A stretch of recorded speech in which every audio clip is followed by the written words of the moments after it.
Joining me now at NALS Conference 2012, I'm delighted to welcome Nick Hankey, Deputy CEO, TDS. Now, you're a regular visitor to the NALS Conference. Yes. Why do you come back year after year? I think NALS Conference offers a very broad spectrum of ideas about the wider property market, focusing on everybody and all sorts of things, particularly policy, whereas other conferences tend to be more focused on perhaps the users such as agents or tenants or that sort of thing, or builders.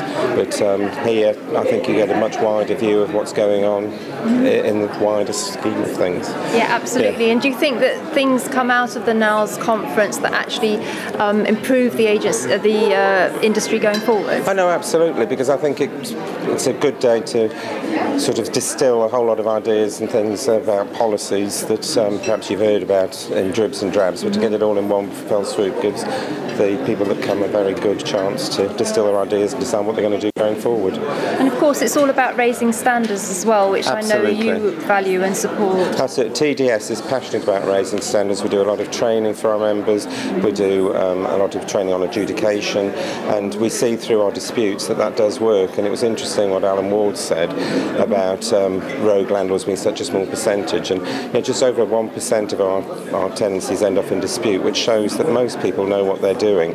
But we do find that raising professionalism with our agent member body is a very, very important part of what we do and the training that we do. Give us an idea of the scale of the TDS. How many tenants are you looking after? Yes, there's 922,000 tenancies yesterday that we had on our books. So it's quite big. It's probably about 60% of the non-custodial market at any one time. And do you feel that it's growing constantly? We are seeing it growing. I think one of the things we think is happening is with the increase in student fees that a lot of parents perhaps are buying houses for their children and being forced to become tenant landlords because they're going to have that as a shared accommodation. And there's definitely a big trend of reluctant landlords who've inherited houses or they've had to move and they haven't been able to sell. Sometimes I'd agreed because they think they're going to get higher money, but they have come into the market in a reluctant way. But it definitely is increasing the market. And those sort of reluctant or accidental landlords are the people that we need to reach out to. Oh, absolutely. And help educate. Absolutely.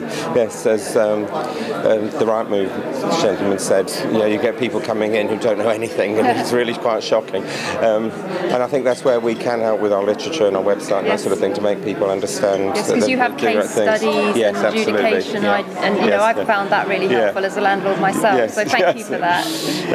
So just to finish, really, what do you think are the greatest challenges facing the PRS going forward? I think the biggest thing is finance, from what I'm hearing today, that it's just so difficult to get finance to move things forward. I thought the fizzy thing, I can't remember what it was called, the apartment thing is a very good way forward, but that's going to take time, and I can see that what Sally Randall said about getting things linked up is very difficult.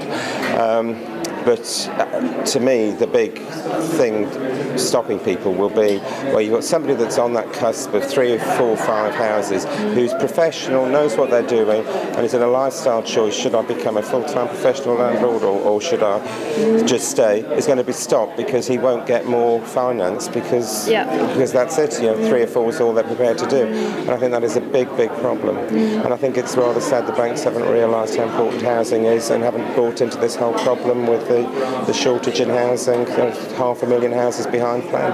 Yeah, absolutely. Well, thank you very much for joining us. Pleasure. And I hope you have a successful NALS Conference. Yes. And it's been really lovely to come. Thank you, Nick.